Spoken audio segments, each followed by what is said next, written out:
Bienvenidos a Directo América, este espacio de France 24, en el que, como todos los días, vamos a estar actualizándoles la información internacional. Yo soy Rodrigo Sedano, acompáñenme. Estados Unidos suma presión a Venezuela. La Casa Blanca anunció que se quedará con el petróleo del buque incautado el miércoles y sancionado por llevar crudo iraní. Y anunció además que confiscará más de estos navíos. Desde Caracas, Nicolás Maduro dijo que Estados Unidos se quiere robar el petróleo venezolano.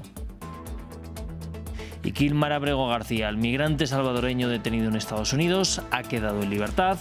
Una juez había ordenado ya su liberación por haberse tratado de una detención ilegal. La Casa Blanca, que lo acusa de tráfico de personas, asegura que apelará la decisión. Y Chile vota este domingo en balotaje para elegir a su próximo presidente entre la izquierdista Janet Jara y el ultraderechista José Antonio Kast.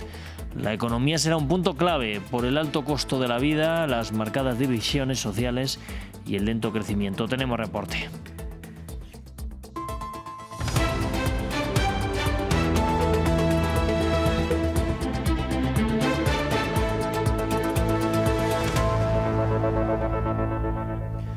Vamos a abrir este informativo un día más con la mirada puesta en el Caribe, después de que Estados Unidos incautara un petrolero vinculado al porte de petróleo iraní. La Casa Blanca aumentó la presión y afirma que llevará a cabo más incautaciones en aguas cercanas a Venezuela. El presidente Nicolás Maduro dijo que Estados Unidos quiere robarse el petróleo venezolano. Repercusiones en Estados Unidos por el petrolero confiscado.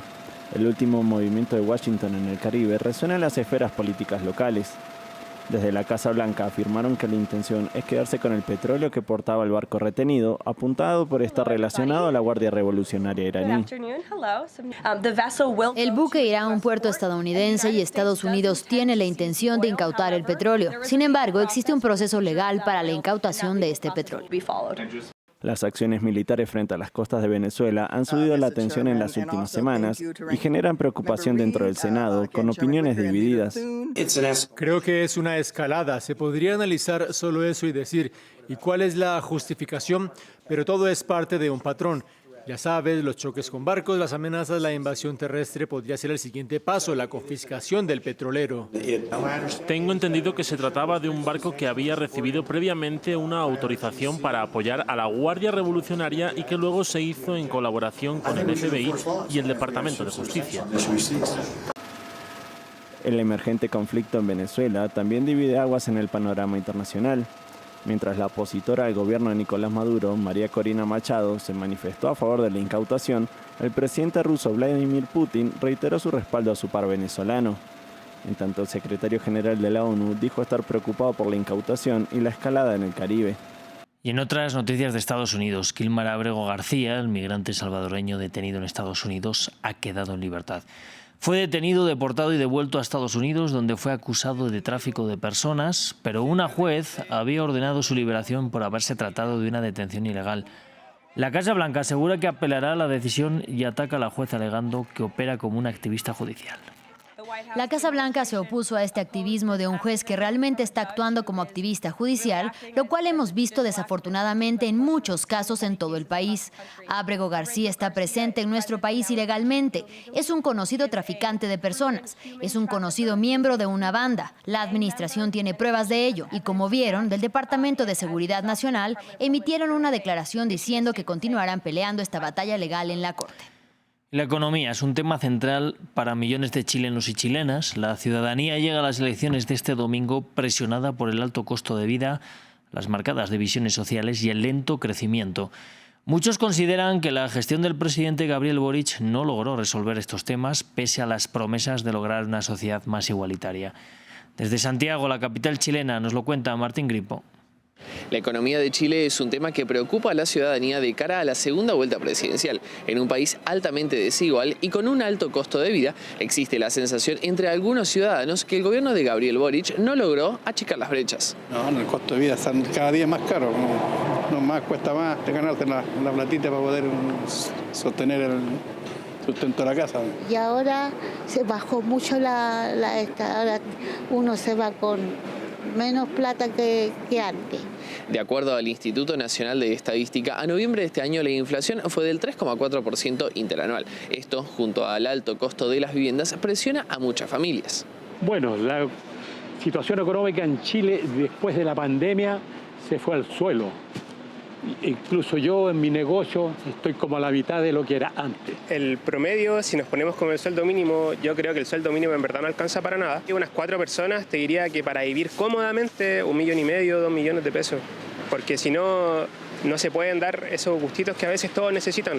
Durante el gobierno de Boric, el salario mínimo aumentó un 54%, pasando de $370 en 2022 hasta llegar a los $571 proyectados según la ley a enero de 2026. Sin embargo, según el Instituto Nacional de Estadística, un hogar promedio necesita alrededor de $1.500 mensuales para cubrir los gastos, 3 veces más que el salario mínimo. Lamentablemente el costo de vida, aparte que ha subido mucho, hay gente muy pobre, o sea, suben mucho las cosas, el costo de vida es alto y los sueldos son muy bajos. El lento crecimiento económico también preocupa. Los chilenos rememoran la década de 1990, cuando, según el Fondo Monetario Internacional, el país crecía a un ritmo promedio del 6,2% anual.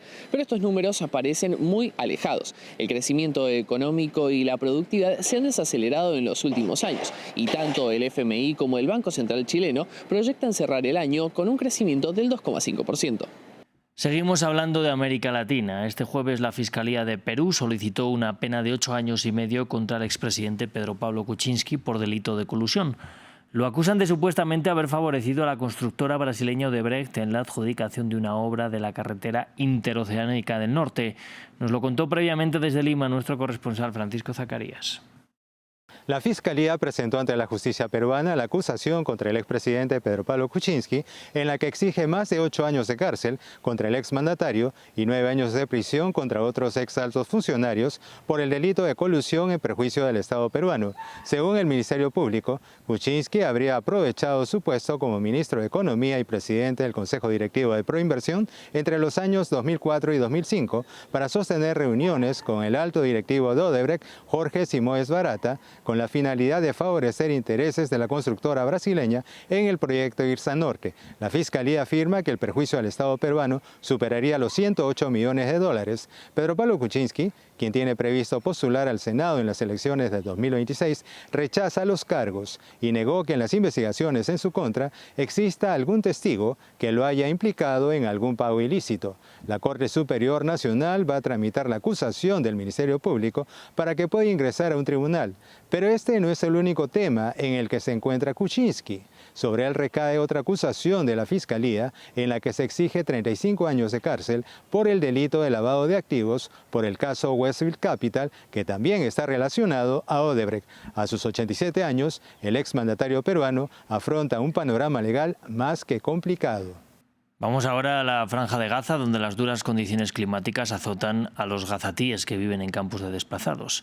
Al menos un bebé murió debido al frío, como informaron los médicos. Además, Israel sigue matando casi diariamente a palestinos en el enclave, a pesar del cese al fuego. Gabriel Colsen con los detalles. Campamentos inundados, carpas llenas de agua y colchones empapados.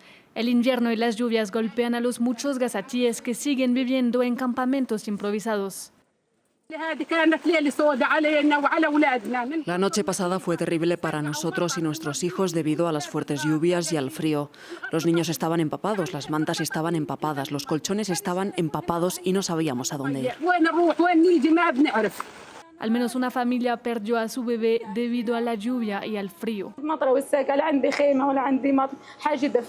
Estábamos durmiendo normalmente, llovía y hacía frío. No tengo carpa ni nada para calentarla. La alimenté y no le pasaba nada. Pero cuando nos despertamos vimos que la lluvia y el viento la azotaban y la niña murió repentinamente de frío.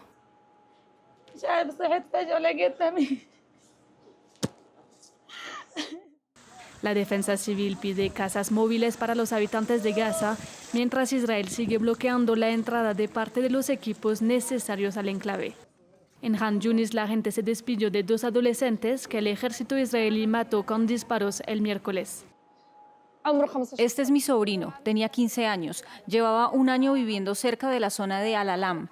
y se dirigía a visitar a su tío. Iba a casa de su tío. Los camiones estaban entrando, los judíos empezaron a disparar y le alcanzó una bala en la cabeza. ¿Cómo es posible que haya una tregua, que hayan acordado una tregua y hayan firmado una tregua mientras disparan a nuestros hijos?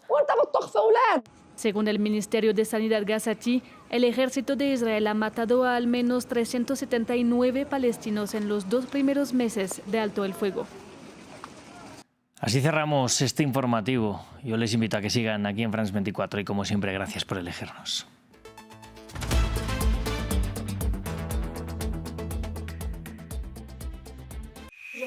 Ellos observan, alertan, testifican, filman, fotografían. Son la voz de los que no la tienen. Son sus ojos alrededor del mundo. Los Observadores, una red de 5.000 ciudadanos comprometidos junto con France 24. Imágenes y testimonios de aficionados verificados por nuestros periodistas, transmitidos cada semana. Acompáñenme en Los Observadores por France 24 y France24.com.